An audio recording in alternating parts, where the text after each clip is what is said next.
여러분, 이 봉이 차선 규제봉이라고 하네요. 이름은 뭐 여러 가지 있습니다. 제가 지난주에 이름을 정확하게 몰라서 여러분한테 이름을 말을 못 해줬는데요. 보면요, 굉장히 이게 탄력성이 있어요. 그래서 차가 밟고 지나가도 지나가면 다시 발딱 일어납니다. 잘 아시죠? 여러분, 우리의 마음과 생각이 이렇기를 소원합니다. 하나님께서 나의 영과 혼에 힘을 주셔서 어떤 경우에도 다시 일어나게 하시기를 간절히 축원드립니다. 우리가 세상을 살다 보면요, 환난도 많고 어려운 일도 많아요. 때로는 나의 실수도 있고요. 때로는 나와 상관없이 닥치는 그런 재난들도 있습니다. 그래서 우리에게는요, 세상이 줄 수 없는 다른 힘이 필요합니다. 세상 사람들이 다 가지는 네가 마음을 강하게 가져라, 네가 힘을 내라 이런 거 말고요. 하나님만 주실 수 있는 다른 힘이 우리에게는 필요합니다. 그래서 오늘 1절에 내가 환난 중에 여호와께 부르짖었더니 내게 응답하셨도다. 하나님께서 주시는 응답이 필요합니다. 우리가 지난주에 말씀이 내 영혼을 살게 하소서. 하나님께서 내 영에 힘을 주어 살게 하시고 하나님께서 내 혼, 나의 마음과 생각과 정신에 힘을 주어서 살게 하시는 그 응답이 우리에게는 필요합니다.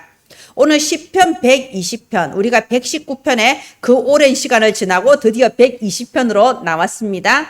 여러분, 이 시편 120편의 배경을 좀 아셔야 돼요. 이제 이스라엘 백성이 바벨론에서 70년 동안 포로 생활하고 이제 해방받아 나온 거예요. 하나님께서 바벨론 제국을 멸망시키고 그 뒤에 메대 제국을 세우시고 메대 제국도 멸망시키고 그 뒤에 바사 제국을 세우셨습니다. 바사 제국은 페르시아예요. 그리고 이 바사 제국의 초대 왕이 고레스 왕인데요. 진짜 성경에서는 그리스도의 예표라고 표현될 정도로 역사에 남는 위대한 왕이었거든요. 이 고레스 왕이 되자마자 칙령을 발표했는데 포로로 잡혀있는 모든 유대인들은 그 가나안 땅으로 돌아가라. 다시 돌아가서 너희들이 원하는 성전을 다시 세워라. 그리고 이 성전에 필요한 성전을 세우기 위한 모든 자재나 물자는 국가에서 무조건 밀어줘라. 이런 있을 수 없는 기적적인 칙령을 내린 거예요. 그래서 얼마나 마음이 들뜨고 기뻤겠습니까? 막 기뻐하면서 빨리 가서 성전을 세우자 이렇게 막 나왔거든요. 그랬는데 아니 이제 응답이 시작됐다고 생각했는데 예상치 못했던 환난이 계속 들이닥치는 거예요.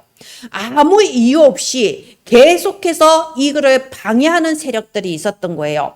일단 이 이스라엘 백성들이 돌아오는데 밤만 되면 먼 곳에서 화살을 막 쏘는 거예요. 화살이란 게 무섭잖아요. 누가 맞을지 모릅니다. 그러니까 밤에 잠을 제대로 잘 수가 없어요. 그러니까 다음날 이 가나안으로 또 출발을 하는데 밤에 잠을 제대로 못 자니까 사기가 막 떨어지는 거예요. 그죠? 그리고 고레스 왕이 밀어줬다고 돼 있잖아요. 이 사람들이 그 고레스 왕이 있는 왕궁으로 계속 이렇게 사자를 보내 막 뇌물을 돈을 갖다 바치면서 이간질을 시키는 거예요. 왕이요, 왕이 은혜를 베푼 저 유대인들이 지금 반역을 깨하고 있습니다. 저 가나안에 돌아가면 다시 군대를 조직해서 왕한테 반역을 일으키려고 합니다. 저 빨리 군사를 보내야 됩니다. 막 이러면서 이간질을 막 시키는 거예요. 이렇게 밤에는 화살로 낮에는 막 이간질을 시키면서 계속 방해하는 세력이 있습니다. 이유도 없어요.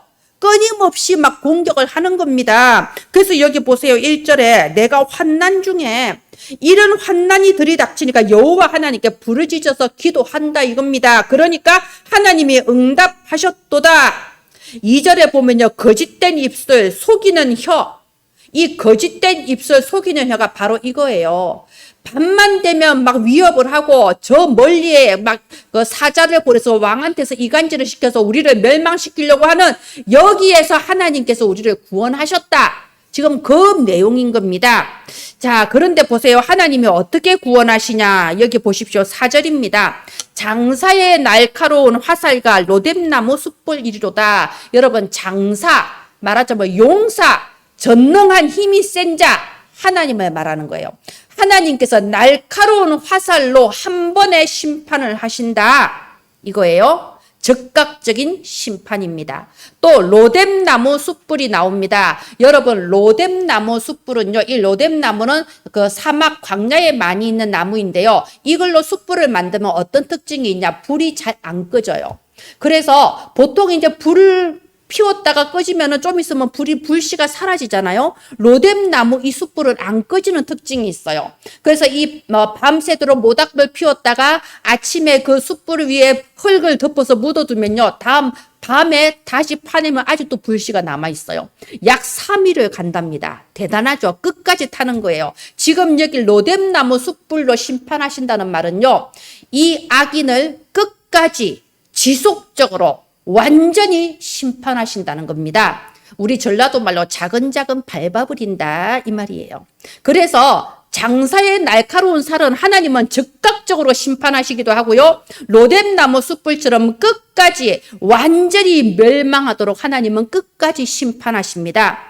그렇기 때문에 우리는요, 문제될 것이 없어요. 그래서 우리 여기 7절에 나는 화평을 원할지라도 내가 말할 때에 그들은 싸우려 하는도다. 그러니까 이런 인간들이 있다니까요. 이유 없이 끝까지 괴롭히고 공격해요.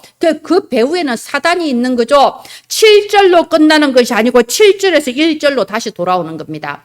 그러므로 내가 환난 중에 여호와께 부르짖었더니 내게 응답하셨도다. 오늘 말씀의 제목이 하나님은 내게 응답하셨다 이 말입니다. 우리가 세상에 나가보면 직장에서나 또는 사회에서 이유 없이 우리를 공격하고 이간질하고 힘들게 하는 사람들 있습니다. 어떻게 해야 될까요? 그리고 그들은 불신자라서 그렇다고 쳐요. 사실은 교회 안에도 마찬가지 아닌가요? 세상에서 살던 그 습관을 그대로 교회 안에 가지고 들어오다 보니까 세상에서는 내가 저 사람을 밟지 않으면 내가 밟히거든요. 그러니까 교회 안에서도 그런 줄 알고 교회 안에서도 다른 사람을 이간질하고 다른 사람을 공격하고 나만 옳다고 막 나만 맞다고 하면서 이런 일이 되게 교회 안에도 많아요. 참 말하자면 교회 안에서 구원받아 놓고도 불신자처럼 산다 이거죠. 어떻게 해야 됩니까? 그리고 또 바깥일은 바깥일이라고 쳐요. 가족이 그러면 또 어떻게 해야 됩니까? 여러분, 교회가 이상하면 옮기는 사람들도 있습니다. 남편이나 아내가 이상하면 이혼하는 사람들도 있습니다. 내 자식이 그러면 어째야 될까요? 내 부모가 그러면 어째야 될까요? 가족은 끊어낼 수도 없어요. 그죠? 여러분, 가정 안에 들어왔는데 가족이 이상해. 가족이 막 내가 이렇게 말하면 아라고 말하면 어라고 알아듣고 끊임없이 자신의 착각 속에서 나를 공격하면 어떻게 해야 됩니까? 그래서 여러분, 계속해서 이런 문제는요, 끝이 없어요. 여러분, 천국 가기 전까지는 어쩔 수 없습니다. 이 땅은 영적 전쟁터예요. 사탄이 우는 사자처럼 두루다니면 믿는 자나 믿지 않는 자나 그 마음과 생각을 공격해서 착각하게 만들고 분리와 분열을 일으키고 이간질시키며 계속해서 주의 백성들을 공격합니다. 그래서 이 땅은 영적 전쟁터예요. 여기서 착각하면 안 됩니다. 교회 오면 모든 문제 해결되겠거니 착각하면요, 여기서 그대로 당해버리는 거예요. 사람을 미워하는 거예요. 그래서 다윗이 뭐라고 유언했습니까? 다윗이 죽기 전에 자기 아들에게 이렇게 유언했습니다. 너는 힘써 대장부가 되라. 힘이 필요한 거예요. 거기서 마음과 생각이 무너져서 똑같이 타락하지 않으려면요, 거기에 흔들리거나 거기에 같이 부하내동하지 않을 수 있는 힘이 필요한 겁니다. 그래서 지난주 말씀이었잖아요. 내 영과 혼을 살게 하소서. 내가 정신 차리고 이제 일어나야 된다. 이것이 지난주 말씀이었습니다. 이번 주 말씀은 핵심 구절이 1절이에요. 내가 환난 중에 여호와께 부르짖었더니 내게 응답하셨도다. 여러분, 우리에게는요, 부르짖을 수 있는 그 힘이 필요합니다. 예, 다음 화면 해주세요.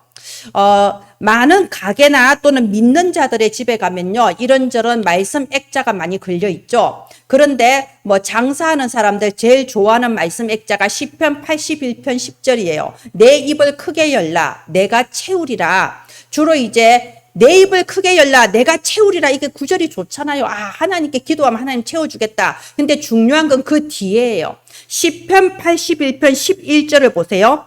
내 입을 크게 열라 내가 채우리라 하였으나 11절에 내 백성이 내 소리를 듣지 아니하며 이스라엘이 나를 원하지 아니하는도다. 말하자면 너희가 부르짖어 기도하면 내가 채워줄 건데 이스라엘 백성들이 내게 기도하지 않는다. 왜? 이스라엘 백성이 사실은 나를 믿지 않고 나의 역사를 원하지를 않는다. 이게 하나님의 음성입니다. 우리가 부르짖어 기도할 힘만 있으면요, 모든 것이 회복돼요.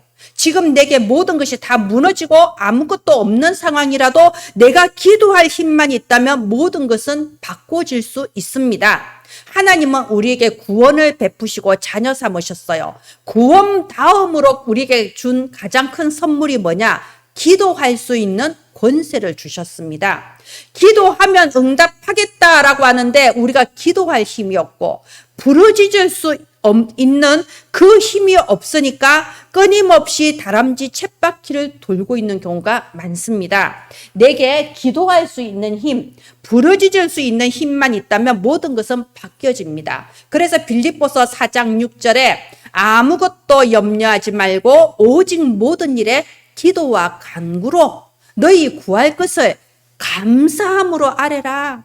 이미 주신 줄 믿고 응답 받을 줄을 믿고 미리 감사하면서 하나님께 간절히 기도해라. 기도와 간구로. 그래서 고린도후서 4장 16절에는요. 너희가 이렇게 기도와 간구로 하나님께 부르짖으면 고린도후서 4장 16절에 잠시 받는 환난에 경한 것이 크고 영원한 영광에 중한 것을 너희에게 이루시리라. 바꾸어 주신다는 거예요. 지금 내가 환난 속에 있어도 그것이 크고 영원한 하나님의 그 중한 계획으로 하나님은 바꾸어 주신다는 겁니다. 여러분, 그 증거가 성경에 얼마나 많습니까? 창세기 13장 18절에 보면요, 아브라함이 여호와께 단을 쌓았더라 라고 돼 있어요. 이 구절은 굉장히 중요합니다. 자, 보세요. 그렇게 믿고 의지했던 하나밖에 없는 조카 롯이 마음이 변해서 저 소돔과 고모라를 향해 떠났습니다. 그랬을 때 아브라함이 이것이 나의 불신앙이었구나. 잃어버렸던 것을 다시 회복했어요. 마귀에게 뺏겼던 것을 다시 찾았습니다. 하나님께 대한 믿음을 회복한 거예요. 그래서 조카 롯을 떠나보내고 뭘 했다고요? 아브라함이 여호와께 단을 쌓았더라. 기도를 시작한 거예요. 그랬을 때 결과가 어떻게 됐습니까? 롯은 눈에 보이는 화려함을 쫓아 소돔과 고모라를 향해 갔지만 그것은 비참하게 멸망해 버렸습니다. 소돔과 고모라가 불재앙을 당해 버렸어요. 아브라함은 어떻게 됐습니까? 가병 318명을 거느리는 거부가 되고 그 혈통이 예수 그리스도께서 오시는 언약의 혈통으로 영광스러운 언약의 혈통에 들어오게 되지 않았습니까? 그 키가 뭐냐? 아브라함이 여호와께 단을 쌓았더라. 여러분, 요셉은요 아무것도 없었어요. 요셉은요 떨어질 수 있는 최악으로 떨어져 버렸습니다. 나락에 떨어져 버렸습니다. 요셉이 뭘 할 수 있었겠어요? 꽁꽁 묶여서 노예로 끌려갔는데 뭘 할 수 있겠습니까? 그 다음에는 발까지 착고에 묶여서 감옥에 갇혔어요. 요셉은 대책이 없어요. 뭘 어떻게 해볼 수 있는 길이, 희망이 없다니까요. 요셉이 할 수 있는 건 하나밖에 없어요. 기도. 기도만은 그 누구도 막을 수 없습니다. 여러분이 마음속으로 잠깐 기도하는데 누가 그걸 말릴 수가 있겠어요? 그런데 여호와께서 요셉과 함께 하셔서 모든 것을 바꾸어 주셨어요. 인생을 역전시켜 주신 겁니다. 여러분, 사람이 제일 문제죠. 여러분 주변에 사람이 제일 골치 아프잖아요. 저 사람 왜 저럴까? 진짜 아까 말한 것처럼 나는 아라고 말하는데 그 사람은 언제나 어라고 알아듣습니다.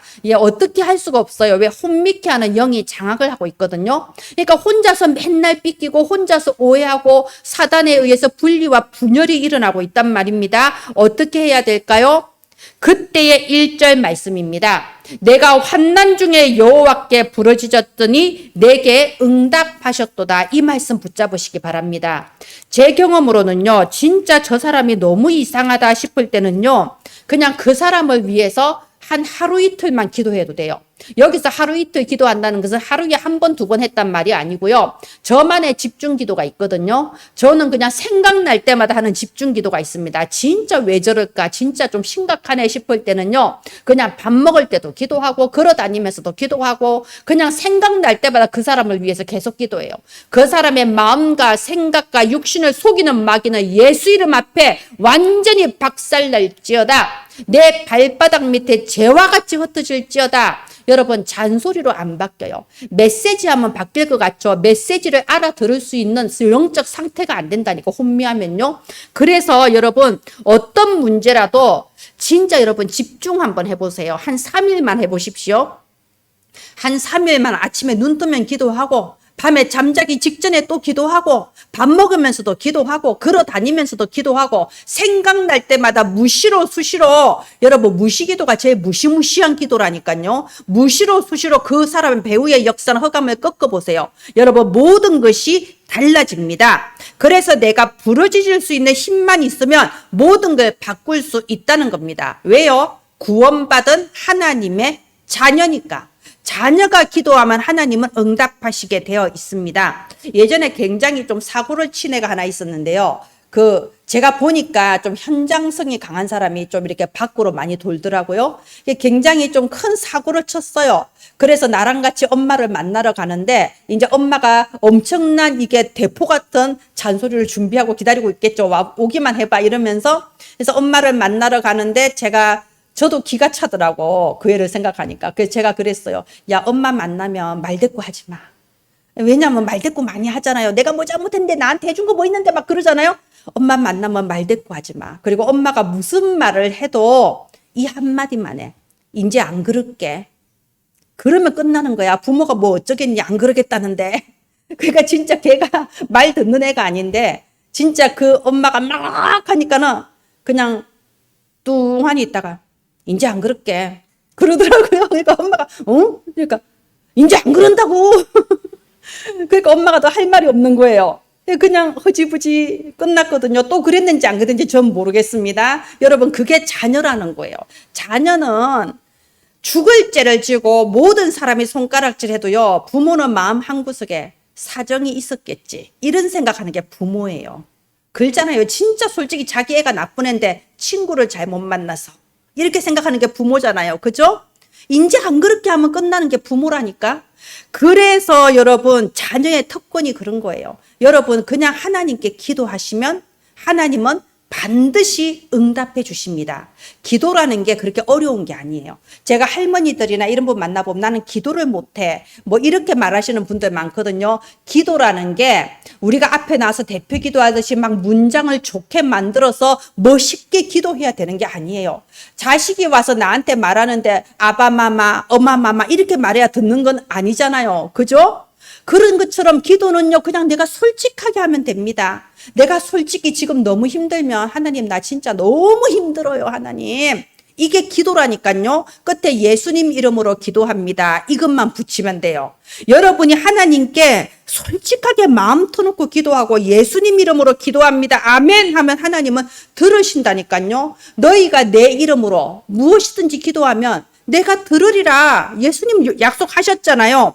그래서 여러분 우리는 기도하고 기대하고 기다리는 겁니다. 우리 원단 말씀 보세요. 기다리라. 영원 언약. 이게 중요한데요. 영원 언약이라는 게 핵심 포인트예요. 하나님은 우리에게 언약의 말씀을 주세요. 그러면 영원이라는 시간표를 두고 반드시 성취하시거든요. 그러면 내가 무작정 기다리는 것이 아니라 하나님이 언약을 주셨으니까 이루실 것이다 믿고 기다리면 되는 겁니다. 여러분 저는 전에 이런 심리학에 대한 책을 읽다가 이런 부분을 봤어요. 이제 프로이트가 이게 정신 분석의 대가잖아요. 이 사람이 어느 날 자기 손자를 보면서 깨달은 거예요. 아니 자기 손자가 아주 태어난 지 얼마 안 된 영아기 때는 엄마가 눈에 안 보이면 그 적시 우는 거예요. 엄마가 안 보이면 엄마 얼굴이 자기 눈앞에 보일 때까지 계속 울어요. 그런데 몇 달 조금 더 크고 이제 말귀 조금 알아들을 때 되니까 엄마가 가면서 여기 엄마가 저기 갔다가 올게 하면 애가 그 말을 알아듣고 기다리더라는 거예요. 조금 참을 줄을 안다는 걸 본 거예요. 말하자면 약속과 돌아온다는 개념이 아이한테 생긴 거예요. 엄마가 갔다 올게 하면 갔다가 오겠구나. 그러니까 울지 않고 기다리는 거예요. 이게 영적인 것도 마찬가지입니다. 신앙이 애기일 때는요, 당장 응답이 내 눈앞에 와야 돼. 그를 못 기다리는 거예요. 근데 신앙이 어느 정도 성장하면 언약을 붙잡을 줄 알아요. 하나님이 하시겠다고 하는구나. 그러면 그 언약을 붙잡고 기다릴 수 있는 거예요. 그게 성장한 신앙이라는 겁니다. 여러분 갈렙 보세요. 갈렙은 85세 노인일 때, 여러분 언약은 나이가 중요하지 않아요? 85세 노인일 때 딱 앞에 나와서 말하잖아요. 내가 45살일 때 하나님께서 말씀하시기를 저 안악산지는 나한테 주겠다고 약속하셨다. 봐라, 내가 비록 나이가 85살이지만 지금 나를 저곳에 보내달라. 내가 가서 전쟁에서 이겨서 모든 저 거인들을 썰어내고 내가 저곳에 개척하겠다. 왜? 약속이니까. 이 갈렙은요 40년 동안 기다린 거예요. 반드시 이룰 것이다. 내가 지금 85세지만 내 힘이 그때 청년 때 비해서 못한 게 하나도 없다. 지금 다오. 내가 가서 개척하겠다. 여러분, 하나님께서 주신 그 언약을 딱 붙잡으세요. 하나님은 성경을 통하여, 강단을 통하여 여러분에게 끊임없이 언약의 말씀을 주십니다. 예수는 그리스도입니다. 하나님은 우리에게 세계복음화라는 언약을 주셨습니다. 그렇다면 여러분, 말씀을 붙잡고 약속으로 붙잡고 기도하는 거예요. 그리고 그것이 반드시 이루어질 것을 기대하는 거예요. 그리고 우리는 기다릴 수 있는 겁니다. 오늘 내가 환난 중에 여호와께 부르짖었더니 내게 응답하셨도다. 확신과 힘이 회복되기를 바랍니다. 예, 다음 화면 해주세요. 여러분, 기도라는 것은요, 어디에 가서 기도하겠다, 어디 가면 기도가 잘 된다, 이런 장소에 연연되지 않습니다. 그래서 뭐 어디 기도원에 가서 기도하겠다, 굳이 그럴 필요 없어요. 어떤 사람은 내가 성경을 처음부터 끝까지 필사를 했더니 응답받았다. 어떤 사람은 내가 3일 금식을 했더니 응답받았다. 이런 방법을 말하기도 합니다. 다 쓸데없는 소리예요. 여러분, 하나님은 자동 판매기가 아니에요. 자동 판매기는 500원짜리 넣으면 음료수 하나 주죠. 하나님은 그런 분이 아니라니까요. 어떤 사람에게 어떤 방식으로 응답할지는 하나님의 주권입니다. 하나님은 살아 계시고요, 전능하신 하나님이십니다. 그래서 기도라는 것은 뭐냐? 어떤 장소에서 하냐, 어떤 방법으로 하냐, 어떻게 하느냐가 중요한 게 아니에요. 기도는 하나님의 자녀와 하나님 사이에 깊은 1대1 소통이에요. 영적인 소통입니다. 그래서 기도에서 가장 중요한 것은 첫 번째 언약을 붙잡는 거고, 두 번째 진실하게 솔직하게 기도하면 되는 겁니다. 아까 제가 빌립보서 4장 6절 말씀드렸죠. 아무것도 염려하지 말고 오직 기도해라. 그러면 그 결과가 어떻게 나오냐? 빌립보서 4장 7절입니다. 모든 지각에 뛰어난 하나님의 평강이 그리스도 예수 안에서 너희 마음과 생각을 지키시리라. 어떻게 이런 결과가 나오냐면요, 보십시오.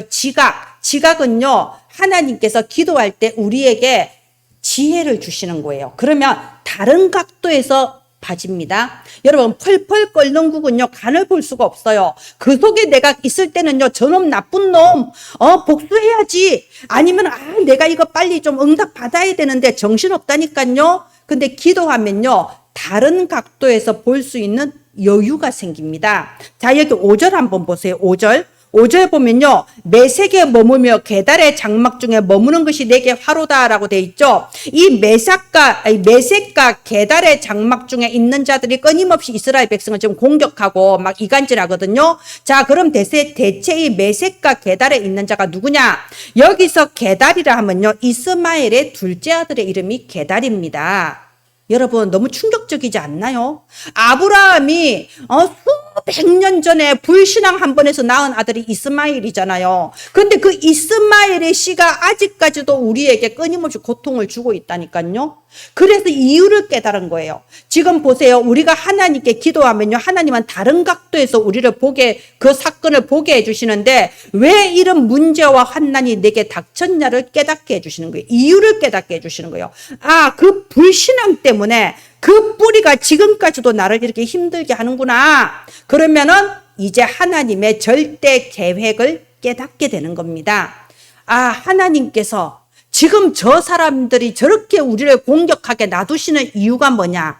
하나님은 바로 이곳에서 내가 빛을 발하기를 원하시는구나. 여러분, 그 누가 뭐라 해도 하나님의 절대 계획은 나를 통해서 내가 있는 현장을 살리는 것이 하나님의 절대 계획입니다. 일어나라, 빛을 발하라 라고 했을 때는 어디 먼 데 가서 빛을 발하라는 것이 아니고 지금 네가 공격받고 힘든 그곳에 빛을 발하라는 거예요. 이스라엘 백성이 바로 이거를 몰랐기 때문에 7번이나 재앙을 당했습니다. 그냥 어디 포로로 끌려가면 여기서 해방되게 해주세요. 노예 끌려가면 여기서 해방되게 해주세요. 어려움 생기면 이거 빨리 해결되게 해주세요. 이 기도만 할 줄 알지. 그 속에 하나님의 숨은 계획, 절대 계획을 찾지 못하니까 7번이나 재앙당하고 포로되고 노예되고 속국되고 끝이 없이 계속 다람쥐 쳇바퀴 돌고 있는 거예요. 그래서 여러분, 문제가 생기면요, 하나님께 기도하면 하나님께서 왜 이 문제를 하나님이 허락하셨냐, 그 절대 계획을 깨닫게 해주시는 거예요. 그러니까 내게 지각이 생기니까 나에게 평강이 찾아오는 겁니다. 아, 하나님의 계획은 이거구나. 이유와 결과를 알게 되는 거예요. 그런 사람을 보고 뭐라고 하냐? 네 글자로 절대망대. 우리 원단에 보면 절대망대 나오잖아요. 누가 절대망대입니까? 저와 여러분이 절대망대고 은혜나무 교회가 절대망대예요. 왜요? 하나님께서 은혜나무 교회 이 지역에 세우신 이유를 우리가 알고, 내가 왜 이 교회에 와 있는가 이유를 우리가 알고, 내가 지금 왜 살아야 되는가 이유를 알고 하나님의 절대 계획을 알기 때문에 절대망대라는 겁니다. 여러분, 이유를 아시나요? 하나님의 숨은 계획이 뭔지 찾아지나요? 그렇다면 바로 여러분이 절대망대라는 거예요. 그게 안 되면요, 끊임없이 다람쥐 쳇바퀴 돕니다. 지금 이스라엘 백성들은요, 막 흥분했어요. 와, 고레스 왕이 기적적으로 우리를 해방시켜줬다. 와, 드디어 응답받았다. 흥분한 거예요. 그러니까 빨리 가나안에 돌아가서 성전을 다시 재건하자. 지금 이유를 깨닫지를 못하고 있는 거예요. 하나님은 그것보다 더 중요한 계획이 있습니다. 해방받으면 뭐 하나요? 이유를 못 깨달으니까 또 노예되고 또 속국되는데요. 성전 재건하면 뭐 하나요?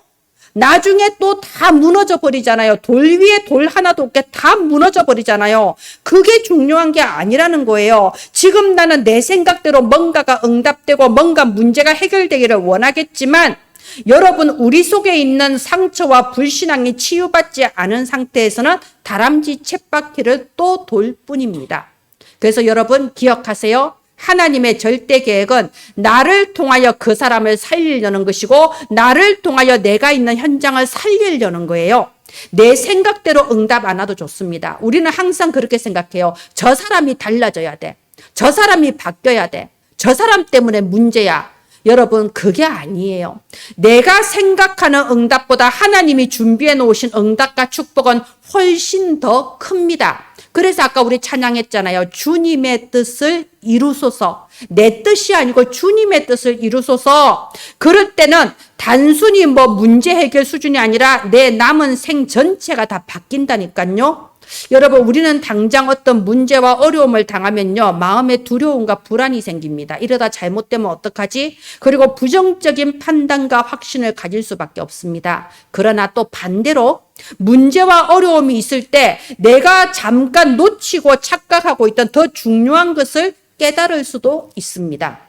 그래서 베드로전서 1장 5절에 너희가 이제 여러 가지 시험으로 잠깐 근심할 수밖에 없으나 오히려 크게 기뻐하는도다. 왜요? 기도하면 하나님이 절대 계획을 찾게 해주시고 거기에서 참된 평강과 기쁨이 우리에게 회복되는 겁니다. 우리는 기도하면 응답받을 수 있는 하나님의 자녀입니다. 아무것도 두려워하지 말고 이 문제 속에 숨어있는 하나님의 계획을 깨닫게 하소서. 기도하시기 바랍니다. 예, 다음 화면 해주세요.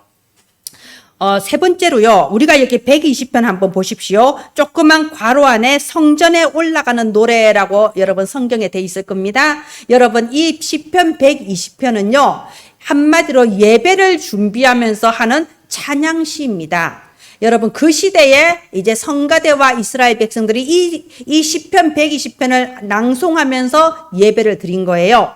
자, 이 말은 무슨 뜻입니까? 우리가 환난 당했을 때 거기 속지 않고 하나님의 중요한 계약을 깨닫는 것도 중요하지만 환난 당하지 않고 깨닫는 게 더 좋지 않습니까? 그지요? 내가 꼭 문제 당해서 뭐 문제 속에서 낙심하지 않고 사는 것도 중요하지만 문제가 오기 전에 미리 그 은혜 속에서 힘없고 깨닫는 게 진짜 응답이잖아요. 그래서 평상시에 평안할 때 예배의 은혜 속에 있으라는 겁니다. 자, 우리가 보세요. 이 세상에는 얼마나 많은 재난이 지금 전 세계에 일어나고 있습니다. 많은 범죄가 일어나고 있어요. 예기치 못했던 재앙이 끊임없이 발생하고 있습니다. 그런데 우리가 지금 이렇게 예배 드릴 수 있다는 거, 이게 엄청난 축복이에요. 여러분이 지금 병원에 있지 않고 다른 데 있지 않고 예배 드릴 수 있다는 게 엄청난 축복이에요. 우리가 예배 드리는 이 시간은 무슨 시간이냐? 모든 재앙이 떠나가는 시간입니다. 우리가 뭐 큰 어떤 응답이 별로 안 오고 나는 뭐 평생 이렇게 살고, 여러분 평생 이러고 사는 게 복인 줄 아셔야 돼요. 평생 별일 없이 그냥 일요일 되면 난 예배 간다. 이게 복인 줄을 아셔야 돼요. 내가 수요일, 금요일에 낮에는 찢고 뽑고 하더라도 내가 저녁 때 되면 교회 가서 나는 예배 드리는 사람이다. 이게 복이라니까요. 자, 예배 드리는 시간에 우리의 모든 재앙이 떠나갑니다. 예배는 무슨 시간이냐? 내가 하나님의 살아계심과 하나님의 영광을 인식하고 그 하나님 앞에 나와 나의 모든 것을 다 드려 경배하는 시간이 바로 예배 시간이죠. 우리가 우리의 육신을 여기에 와서 우리의 물질을 드리고 우리의 마음과 생각을 하나님께 드리잖아요. 우리의 시간을 드리잖아요. 우리의 모든 걸 하나님께 다 드립니다. 그죠? 교회에 무슨 일이 있으면 또 헌신도 하고, 그죠? 교회에 연약한 자 있으면 메시지 줘서 또 살리고, 모든 걸 하나님께 다 드리는 게 예배예요? 그러면 우리가 모든 걸 하나님께 드려 경배하는데 하나님은 우리에게 무엇을 주시나요? 하나님은 딱 하나 주세요. 말씀 주십니다. 그렇죠? 여러분 교회 오면 하나님은 여러분에게 말씀을 주세요. 그게 하나님이 여러분을 만나시는 방법이에요. 하나님께서 여러분에게 응답하시는 방법이 말씀이에요. 그렇다면 우리가 예배의 본질이 뭔지 알 수 있죠? 예배의 본질은 하나님의 말씀을 내가 청종하는 겁니다. 예배 시간에 앉아 있는 게 예배 승리가 아니에요. 그죠? 예배 시간에 내가 하나님의 말씀이 내게 들려지는 거, 그 말씀으로 내 생각이 조금이라도 달라지는 거, 여러분이 이 시간에 그래 기도해야겠다 한번 해보자, 그게 예배라니까요. 우리가 예수님이 영접하면 하나님 자녀됩니다. 그걸 법적인 자녀라고 해요. 우리가 보세요. 저기 베트남 사람 한 명 우리가 결혼으로 데리고 오면 그 사람 법적으로 대한민국 국민 됩니다. 근데 그 사람이 진짜 대한민국 국민인가요? 아직도 생각하는 거나 말하는 거나 생활 방식이 다 베트남 사람인데. 그죠? 우리가 예수님 영접하면 하나님 자녀 돼요. 그런데 내가 하나님 자녀답게 진짜 달라지는 건 예배와 말씀이에요. 내가 꾸준히 예배드리고 꾸준히 말씀을 청종할 때에 내 속에 사탄의 견고한 진이 무너지고 하나님의 망대가 내 속에 서는 거예요. 우리 마음과 생각 속에 얼마나 많은 사탄의 견고한 진이 있습니까? 평생 교회 다녀봐도 무슨 일만 생기면 불신자처럼 생각하고 불신자처럼 판단할 때가 얼마나 많습니까? 예배 드릴 때 이 사탄의 진이 무너지고 내 속에 하나님의 망대가 서는 거예요. 그리고 이 예배를 꾸준히 지속할 때 어떤 일이 벌어지냐? 내가 있는 곳, 내가 가는 곳마다 보호자의 캠프가 일어납니다. 주신 언약의 말씀대로 하나님께서 주의 천군 천사 파송하시고 하나님의 언약이 성취되는 보호자의 캠프가 내가 가는 곳마다 일어나는 거예요. 여러분, 이것보다 더 중요한 건 없습니다. 사람은 이걸로 사는 거예요. 그것보다 더 다른 방법은 없는 거예요. 그래서 다윗이 이렇게 말했잖아요. 다윗은 왕의 자리에 올라와서도 내가 주의 궁정에서 한날을 지내는 것이 다른 데서 천날 지내는 것보다 낫다. 내가 악인의 장막에 사는 것보다 내 하나님 성전에 문지기로 있는 게 더 행복하다. 시편 23편 6절에도 내 평생의 선하심과 인자하심이 정녕 나를 따르리니 내가 여호와의 집에 영원히 살게 살기로다. 예배보다 더 중요한 게 없다는 걸 다윗은 답이 났던 겁니다. 마지막 결론 보겠습니다. 어떤 사람이 절대망대라고 했나요? 이유를 알고 결과를 아는 사람이에요. 요셉은 노예로 팔려갈 때에 내가 노예로 가는 것이 아니고 선봉장으로 간다. 하나님이 나를 앞서 보내셨다. 이유를 알았습니다. 결과도 알았습니다. 여호와의 말씀이 응할 때까지, 말씀이 성취될 때까지 내가 지금 노예로 또 죄수로 있는 것이다. 그러나 결국 하나님은 내게 주신 언약대로 반드시 이루실 것이다. 결과도 알았어요. 여러분이 하나님의 절대 계획을 안다면, 이유도 알고 결과도 안다면 저와 여러분이 바로 절대망대입니다. 기도의 힘만 있다면 어떤 문제도 이겨낼 수 있습니다. 어떤 것도 하나님은 바꾸어 주십니다. 그리고 내가 지금 당한 문제 해결보다 더 중요한 건 뭐냐? 여기에 하나님의 숨은 계획을 발견하는 거예요. 기도하시면서 왜 이 일이 나에게 일어났으며 하나님은 무엇을 이루려고 하시는가? 이거 발견하는 것이 하나님의 뜻이에요. 이거 못 찾으니까 계속 반복되는 거예요. 문제가 계속 오는 겁니다. 자, 세 번째로 문제 당하기 전에 평상시에 예배 속에서 이 응답과 힘을 누리기를 예수님 이름으로 축원드립니다. 기도합니다. 하나님 은혜를 감사합니다. 우리에게 부르짖어 기도할 수 있는 힘을 주시옵소서. 반드시 응답하시는 이 내게 응답하셨도다 이 언약의 증인이 되게 하여 주시옵소서. 환난 때에 하나님의 절대 계획을 찾는 절대 망대로 우리가 서게 하시고 평상시에 예배의 은혜 속에서 하나님이 주시는 그 힘을 누리며 승리하는 저와 은혜나무 가족들 되게 하옵소서. 언약의 말씀 주신 하나님 반드시 언약대로 이루심을 믿습니다. 말씀 붙잡고 기도하고 믿음으로 기대하며 그날을 기다리는 저와 은혜나무 가족들 되게 하소서. 살아계신 예수 그리스도 이름으로 기도합니다. 아멘.